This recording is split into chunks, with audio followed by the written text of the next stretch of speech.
My fiancée said, "I'm not helping pay for your mom's surgery. That's your problem." I said, "You're right." Then I made our breakup her problem to explain. Her family group chat going silent when they found out why. Original post. I, 32 male, am, or I guess was engaged to Tessa, 29. We've been together for 4 years, living together for 2 in a house I own. I bought it before we met. She pays a small amount for utilities. I cover the mortgage. We were in the deep end of wedding planning. 6 months out. Tessa is, let's say, she has a vision. And her family, her mom Brenda, her dad Robert, her sister Kira, are all very involved. We have a family group chat, Tessa's big day. Yes, with the exclamation point. That buzzes about 100 times a day. It's all about floral arrangements, charger plates, and why we must have the string quartet, not a DJ for the cocktail hour. I'm a project manager. I'm organized. I like spreadsheets. I had a separate high-yield savings account that I've been funding for 2 years. This was the wedding fund. It had just over $30,000 in it, which was our budget. My budget. My savings. Tessa's contribution was her vision. 2 weeks ago, my world fell apart. My mom, Judith, 61, who has been my rock my entire life, got a sudden, terrifying diagnosis. A rare kind of tumor wrapped around a nerve in her neck. The specialist, the only guy who can do this surgery, is out of network. The total cost after insurance, a joke, was going to be close to $40,000. I had $10,000 in my personal emergency fund, but I was $30,000 short. I was a wreck. I sat Tessa down that night.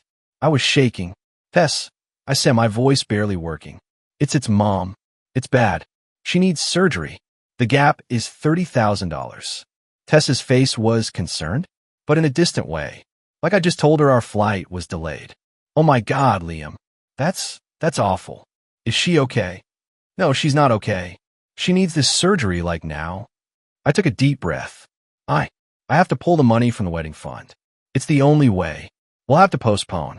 Or just go to the courthouse. I don't care. I just need to pay the hospital. The concerned look vanished. It was replaced by a sharp, cold alarm. "What?" "Liam, no. You can't." I stared at her. What?" "I have to. It's my mom." "No," she said, standing up. "That is our wedding money. That money is for the venue. It's for the caterer. I have a dress fitting on Tuesday. You can't just take it." I was so stunned I couldn't even form a word. "Tessa, it's my mother's life. The wedding doesn't matter." "Yes, it does." Her voice was rising, getting that shrill edge it gets when the barista gets her latte wrong. "It matters to me and to my family. We have deposits down. People are flying in. Why can't your mom?" "I don't know. Get a different doctor? One that's in network? Or can't she just wait?" "Wait? Tessa, they said it could be. They said we can't wait." She crossed her arms. Her face was set. Hard. This is the moment that will be burned into my brain forever. "Liam, this isn't fair. You're putting me in a terrible position. I'm not helping you pay for your mom's surgery. That's your problem. It's your family. You need to find another way. That money is for our future. Our future. A future that apparently didn't include my mother." I looked at her. Really looked at her. The woman I was going to promise my life to. And I felt nothing. Just a sudden, icy calm. The project manager in me just took over. "You're right," I said. My voice was quiet. Her shoulders relaxed, a smug little smile playing on her lips. "See? I knew you'd understand. We just need to be smart about this. Maybe she can do a go-foo." "You're right," I said again, cutting her off. "It is my problem." I stood up, walked to my desk, and opened my laptop. "What are you doing?" she asked, annoyed. "I'm not done talking." I didn't answer. I logged into my bank. I found the wedding fund account. I hit transfer. Amount, $30,000. From wedding fund savings to personal checking. Confirm. Your transfer is complete. I closed the laptop. "Liam, what did you just do?" "I'm handling my problem," I said. "My mom's surgery deposit is being paid. Tonight." You took it? You stole our wedding money." "No," I said.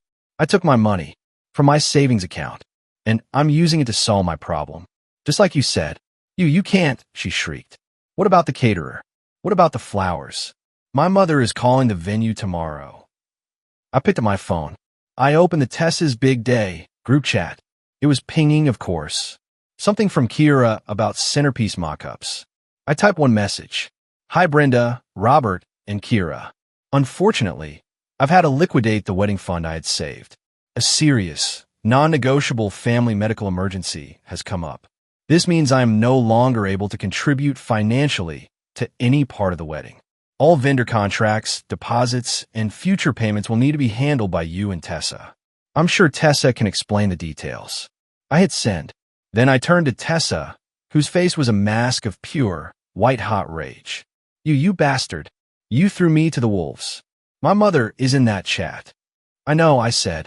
I grabbed my keys and my wallet. You told me it was my problem. I've solved it. The wedding. Well, that's your problem now. Where are you going? To the hospital. To go sit with my mom. I walked out the door. My phone started vibrating so hard it almost flew out of my hand. 19 missed calls from Tessa. Text from Brenda. Text from Kira. Text from Robert. I put on Do Not Disturb. I sat in my car in the hospital parking lot for an hour. I didn't cry. I just processed. The project just changed. The goal is no longer get married. The goal is save mom. And exit. Update 1 week later. I, 32, am writing this from a hospital recliner. My mom, Judith, had her surgery 48 hours ago. It was 10 hours long. The surgeon, the out-of-network magician, said he's cautiously optimistic and got clear margins. It's the first good news I've had in ever. It feels like. Thank you for the DMs. It's nice to not feel alone. The fallout from the text to the family group chat was immediate and thermonuclear. I had my phone on D&D, but the notifications piled up into the hundreds. When I finally looked, it was a masterclass in entitlement. From Brenda, Tessa's mom, Liam, this is not acceptable. Call me immediately. You can't just cancel a wedding over text. We have non-refundable deposits. From Kira, sister WTF Liam, you're ruining everything. Tessa is hysterical. What emergency? From Robert, dad Liam, son, let's be rational. There's always a solution. Don't make any rash decisions. And from Tessa, dozens of texts. You're a monster. You're selfish. You've humiliated me and my family. You better put that money back. I'm not canceling my wedding. My mother is having a panic attack. I hope you're happy. You OWE me this wedding, Liam. I didn't respond to any of them. I spent 2 days at the hospital with my mom. I slept in this crappy chair. I drank bad coffee. I talked to doctors. I held my mom's hand while she was loopy on painkillers. Tessa didn't text to ask about my mom. Not once. She just kept texting about the venue. Then, yesterday, they showed up. My mom was asleep. I was in the cafeteria trying to eat something that wasn't from a vending machine. My phone rang. It was Tessa. I declined. A second later, she was standing in the cafeteria doorway with Brenda. They looked furious. Liam. Tessa marched over my table. A nurse gave her a shush look. You're ignoring me, she whisper-shrieked. I'm a little busy, Tessa. My mom just had major surgery. Your mom? Brenda scoffed, crossing her arms. Right. This whole thing is so dramatic, Liam. I'm sure she would have been fine. I just looked at her. Dramatic. Her surgeon pulled a tumor the size of a golf ball out of her neck. But I'm glad you, a part-time real estate agent, have a better medical opinion. Brenda's face flushed. There's no need to be rude. We are here to fix this. You've embarrassed us. You've embarrassed Tessa. I embarrassed you? I said, actually laughing. By paying for my mother's surgery? By stealing the wedding fund? Tessa snapped. That was our money. For our day. It was my money, Tessa. For my savings, which I was going to spend on a wedding until my mother's life got in the way. And what about my life? She said, her voice cracking with pure, uncut entitlement. What about my dress? I put a $5,000 non-refundable deposit on my custom gown. I used my credit card, assuming you'd pay me back from the fund. You OWE me $5,000, Liam. I just stared at her. A $5,000 deposit. She was worried about a dress while my mom was in the ICU. So, let me get this straight, I said, my voice dangerously calm. My mother is upstairs, fighting for her life. And you are here, in this hospital, harassing me for a dress. It's not just a dress, she wailed. It's my wedding. You're ruining it. You're selfish. You never cared about me. It was always about her. She pointed up towards the ICU. You're right, I said, and I saw a flicker of victory in her eyes. She thought I was caving. I'm selfish, I continued. I'm selfishly choosing my mother's life over your party. I'm selfishly choosing to end my relationship with a person who would ask me to make that choice. And I'm selfishly going to ask you both to get the hell out of this hospital before I have security do it. Brenda looked appalled. You wouldn't. Try me, I said, pulling out my phone. She's your daughter. I'm sure you'll figure out how to pay for her dress. This isn't over, Liam. Tessa yelled as I walked away. You still live with me. You still have to come home. This is my house, Tessa, I called back over my shoulder. I bought it in 2018. And no, I don't. I had a friend of mine, Alistair, go to my house that afternoon. He's built like a linebacker. He went with a police escort. I called the non-emergency line, explained I needed to retrieve personal items, and my fiancé was becoming unhinged. Alistair packed 2 weeks worth of my clothes, my work setup, and my toiletries. Tessa was apparently there, screaming and crying the whole time. Alistair said he just put on his headphones. While he was there, I made another call. To a lawyer. I'm not just ending a project. I'm starting a new one. Operation Eviction. Update 2. The final update. I'm back in my own house. It's quiet. My mom, Judith, is here with me. She's recovering on the pull-out sofa in the living room, watching old movies, and she's going to be okay. She's complaining about the food I'm making, which is how I know she's really back. It's been 6 weeks since the hospital confrontation. This was a war. Not a big, flashy one. A quiet, procedural, paperwork war. And as a project manager, I live for that. Tessa did not, in fact, move out. After Alistair retrieved my things, she doubled down. She refused to leave my house. Her logic, we were engaged. This is my home. You can't just kick me out. She was right to a point. Even though she wasn't on the mortgage or deed, she had established residency. I couldn't just change the locks. So I had my lawyer, Camila, draw up the papers. A formal, legal eviction notice. Gave her 30 days. Tessa's response? She got her own lawyer. This is where the entitlement went from annoying to legally actionable. She didn't just want to stay. She wanted payment. I got a letter from her lawyer, a guy who looked like he specialized in slip and falls.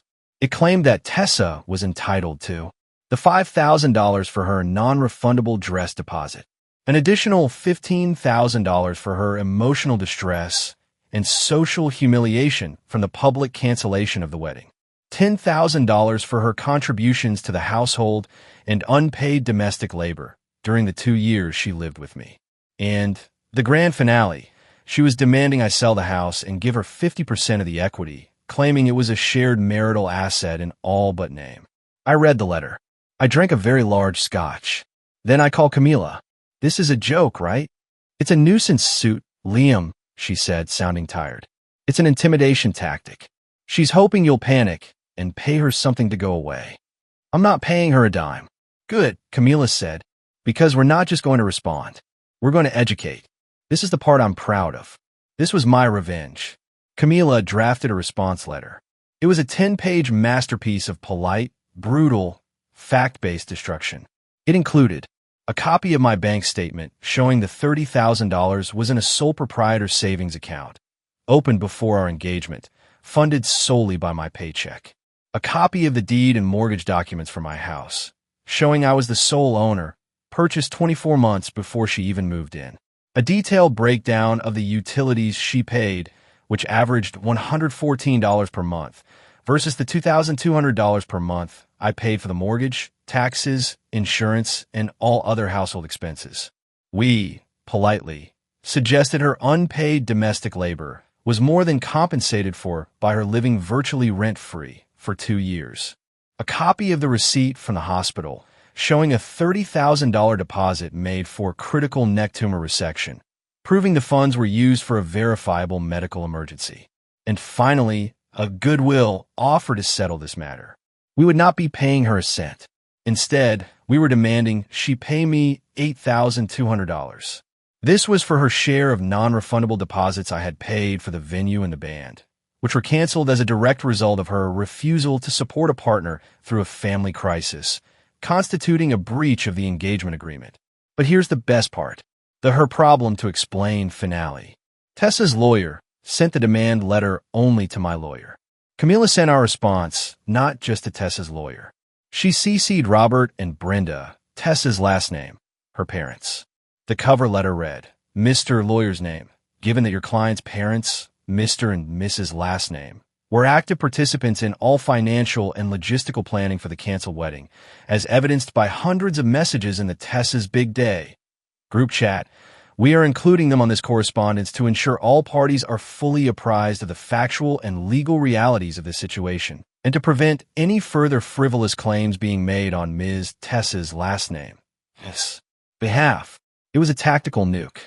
It forced her parents, who she had undoubtedly been feeding a Liam stole our money and abandoned me story, to see the cold, hard, legal truth, to see the receipt from the hospital, to see the deed to my house, to see in writing that their daughter was suing me for living in my house for free.